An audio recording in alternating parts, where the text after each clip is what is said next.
All right, so today we're diving deep, really deep into the thought of Zhuangzi, Hmm. one of the, I think it's safe to say, most fascinating figures in the history of Chinese philosophy.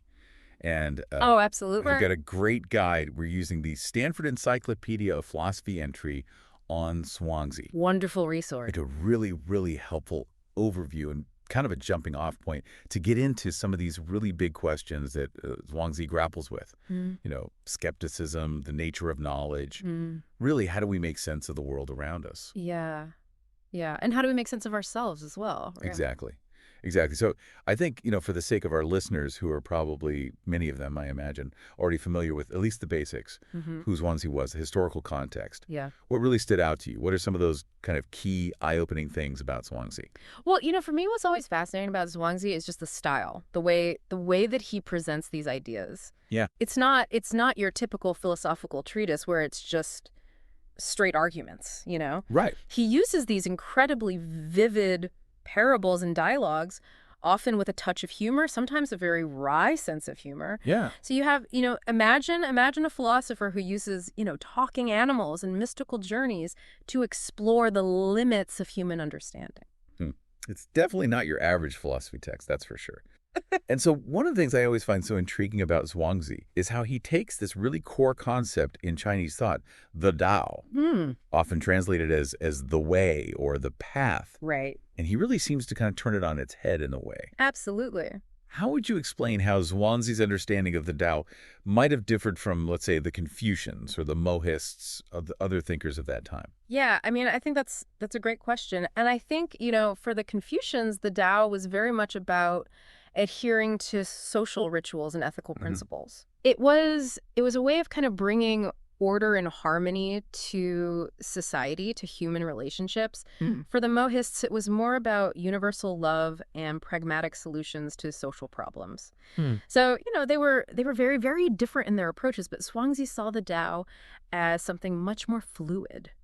Much more like the natural processes of the universe itself. Okay. It's constantly changing and evolving. Okay, so instead of fixed rules, it's more about this idea of going with the flow, adapting Yeah. to the ever-changing reality around us. Absolutely. And I think that, that's where his skepticism really comes into play as well. Okay. Because he's constantly questioning, can we humans ever truly grasp this elusive Tao Yeah. with any certainty? And I think, for a lot of people that's a little disconcerting because, we want those answers. Right. We want to feel like we have some kind of firm foundation. Yeah, it's almost like it can feel kind of self-defeating. Yeah. If we can't really know anything for sure, then what's the point? What's the point of even trying to figure it out?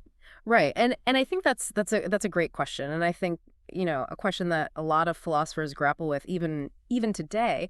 But I think for Zhuangzi, he's not saying knowledge is impossible. Yeah. It's not that we can't know anything. It's more about recognizing the limitations of our own perspectives. Okay. And embracing this idea that there are multiple valid ways of seeing the world. So instead of claiming to have the answers, he's really encouraging us to kind of question our own assumptions and be open to the possibility that there might be other ways of looking at things. Absolutely. And I think, one of the best examples of this, and a really classic Zhuangzi story, is the conversation he has with his friend Hu Xi. They're standing on a bridge watching fish swim below, and Zhuangzi makes this remark, how happy the fish are, and Hu Xi kind of challenges him. He says, "You're not a fish. How do you know they're happy?"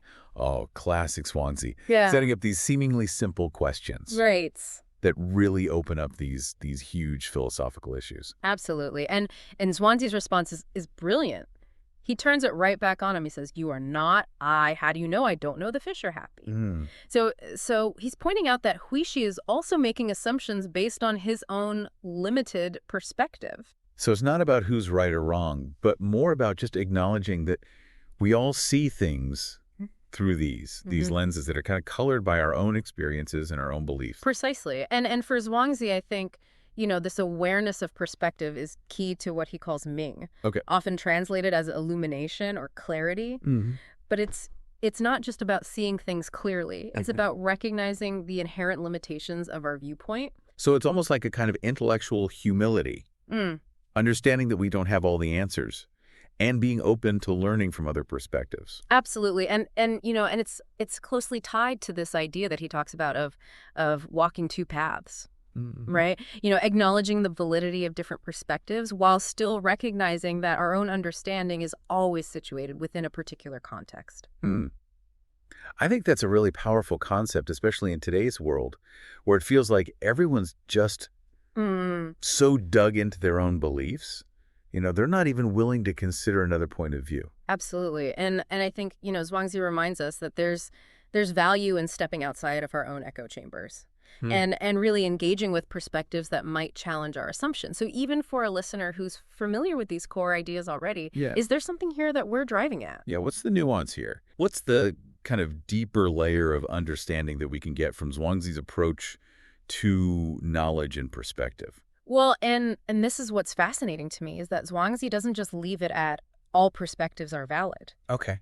right? There's also this real celebration of virtuosity, Mm. of achieving a kind of mastery in our understanding and our actions. And I think that's where things get really interesting because it's this balancing act. So embracing multiplicity, but also recognizing that maybe some perspectives are just Mm. more insightful or more skillful than others. Absolutely. And he's not saying that, all viewpoints are equal in terms of their depth or their clarity, but he is warning against the dangers of becoming dogmatic, Mm. of clinging too tightly to our own beliefs and shutting ourselves off from the possibility of learning and growth. It's almost like he's saying, be open to different perspectives, but don't just blindly accept everything you hear. Be discerning, be thoughtful, and constantly try to kind of refine your own understanding. Well said. And I think that brings us to, another really key aspect of Zhuangzi's thought is his view of language and its relationship to reality. And he uses this wonderful analogy of language as the pipes of heaven. Okay. Yeah. Pipes of heaven. Yeah. Paint me a picture. What are we talking about here?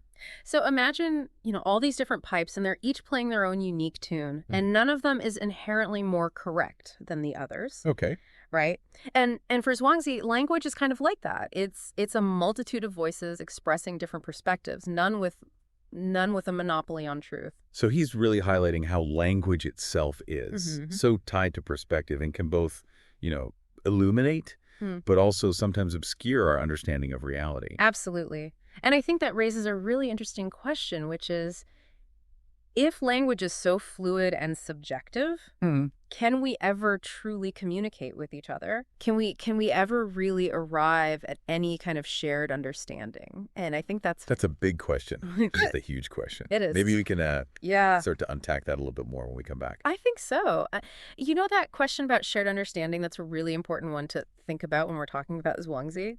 Because I think it's easy to kind of go down this path of thinking, well, if everything's about perspective and language is so limited, maybe he's just saying that communication is impossible. Right. It almost sets up this paradox where, if we're all trapped in these subjective bubbles, then how can we ever truly connect? Right. But Zhuangzi doesn't kind of leave us hanging there. He actually gives us some really intriguing clues about how we can navigate this complexity. And I think one of the key places to look is that story we touched on earlier about Butcher Ding Mhm. and his incredible skill at carving an ox. Yeah. It's one of those stories that's just kind of strangely beautiful and also really thought-provoking at the same time. It is. It really is. The way that Butcher Ding moves his knife flowing effortlessly through the animal. It's like he's almost become one with the ox, Hmm. transcending conscious thought and entering the state of pure intuitive action. So true mastery for Zhuangzi isn't just about skill. It's about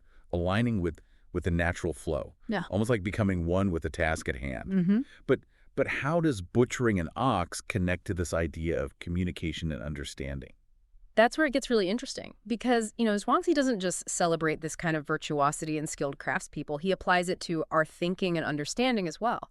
So for him, achieving genuine communication requires a similar kind of mastery, Hmm. a deep attunement to the nuances of language and perspective. So instead of trying to kind of force our ideas on other people, it's about finding that same effortless flow in our conversations, Mm-hmm. being receptive to their perspective and allowing for this kind of mutual understanding to emerge more organically. You're getting it.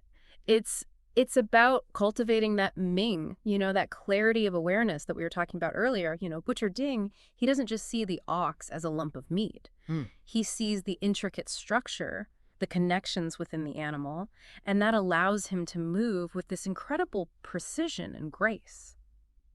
So in a way, Ming is about developing a similar kind of nuanced and interconnected view of the world, Hmm. recognizing all the complexities of language and perspective. Absolutely. It's about recognizing that our understanding is always partial, always situated within a particular context.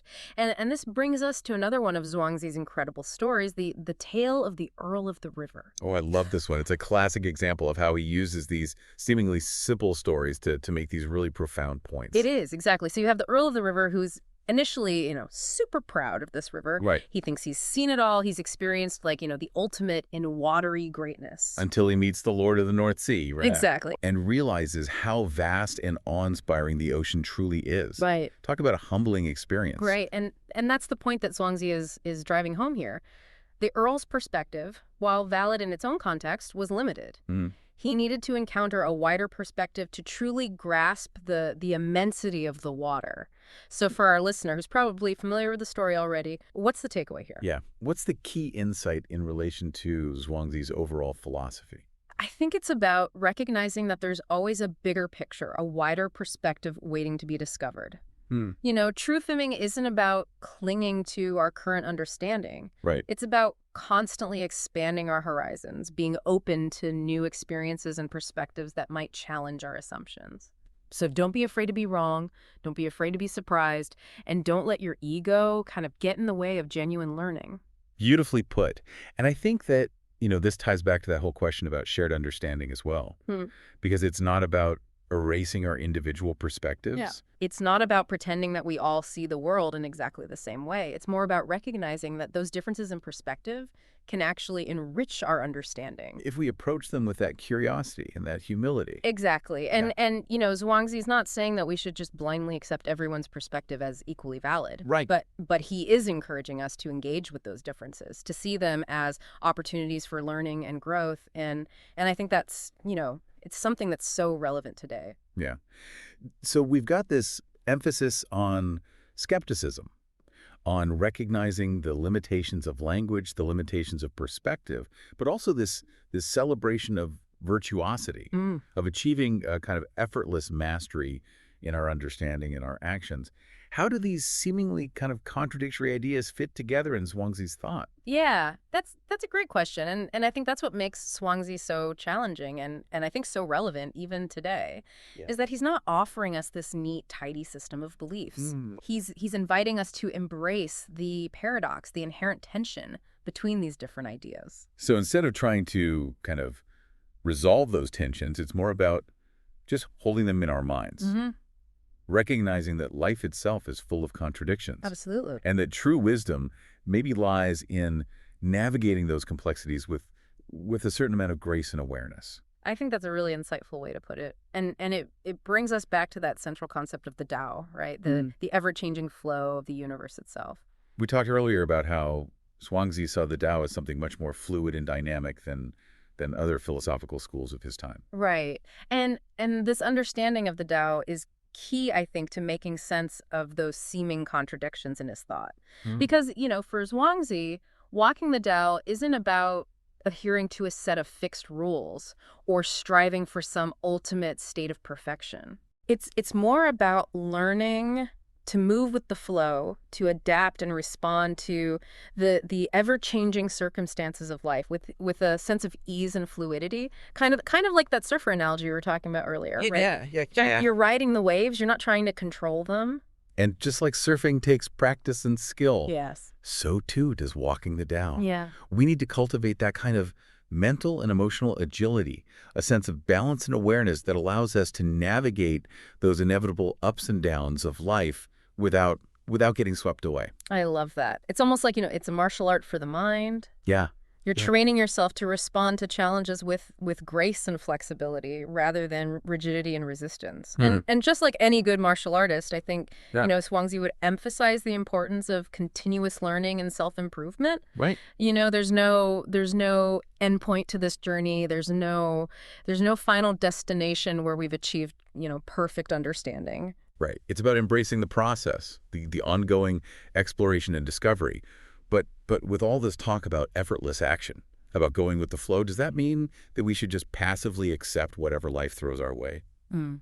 Where does agency fit into all of this? That's a brilliant question, and I think that's a question that really gets to the heart of how we can apply Zhuangzi's philosophy to our own lives. So where does this idea of agency fit in with all this talk about effortless action and going with the flow? Yeah, it's not about just kind of giving up and passively accepting whatever happens. It's more about cultivating a different kind of agency, one that's rooted in awareness and flexibility, and a deep understanding of how interconnected everything really is. Okay, so how do we actually cultivate that kind of agency? What are some concrete takeaways that our listeners can maybe apply to their own lives? Well, one really important thing is to recognize the limits of our control, right? We often try to force things to go our way, try to bend the world to our will. But I think Swansea reminds us that real power comes from aligning ourselves with the natural flow of things, with the Tao. It's about realizing we're all part of this larger web of relationships and that our actions have consequences that ripple out way beyond our immediate control. So it's not about giving up on our goals or ambitions, but approaching them with a different mindset, Yeah. recognizing that maybe the most effective path is the one that kind of flows with the natural currents of life. Exactly. It's about cultivating a kind of responsiveness, a kind of awareness where you're attuned to the circumstances around you. And, Zhuangzi uses this image of a skilled swimmer who can navigate the currents of a river with ease. They're not fighting against the water, they're moving with it, they're harnessing its power to reach their destination. That's a great analogy. It Yeah. speaks to that idea of effortless action that we keep coming back to. But it also highlights the importance of skill and discernment. The swimmer's not just passively floating along. Right. They're actively engaged. They're making those subtle adjustments to stay on course. Exactly. And that's where I think that Ming, that clarity of awareness that we were talking about earlier, becomes really crucial. Because remember, it's not just about seeing things clearly, it's also about understanding the limits of our own perspective and being open to new ways of understanding the world. And it's that kind of clarity, that Ming, that allows us to respond effectively to the ever-changing flow of life. So for our listener who's trying to really integrate these ideas into their everyday life, what's the takeaway here? How do we actually cultivate that kind of responsive awareness, that Ming? Well, I think it really begins with paying attention. It begins with cultivating a more mindful approach to our experience Hmm. because so often we're just on autopilot. We're just reacting to things habitually without really stopping to think about the bigger picture or the consequences of our actions. So slowing down, Hmm. taking that step back to observe our thoughts, observe our feelings, and really become more aware of how our actions are impacting not just ourselves, but the people around us. Absolutely. And I think that's something that we can do in every aspect of our lives, from the way we approach our work to the way we interact with other people. There's always an opportunity to bring more awareness, more intentionality to our actions. It's like we're constantly refining that internal compass, becoming more and more attuned to those subtle signals that can help us live a more harmonious life. Hmm. That's beautiful. And, all of this brings us to one of the most famous and I think most debated passages in the entire Zhuangzi, Mm. the story of the butterfly dream. Ah, yes. Classic. It's one of those stories that, it captures your imagination and it really stays with you.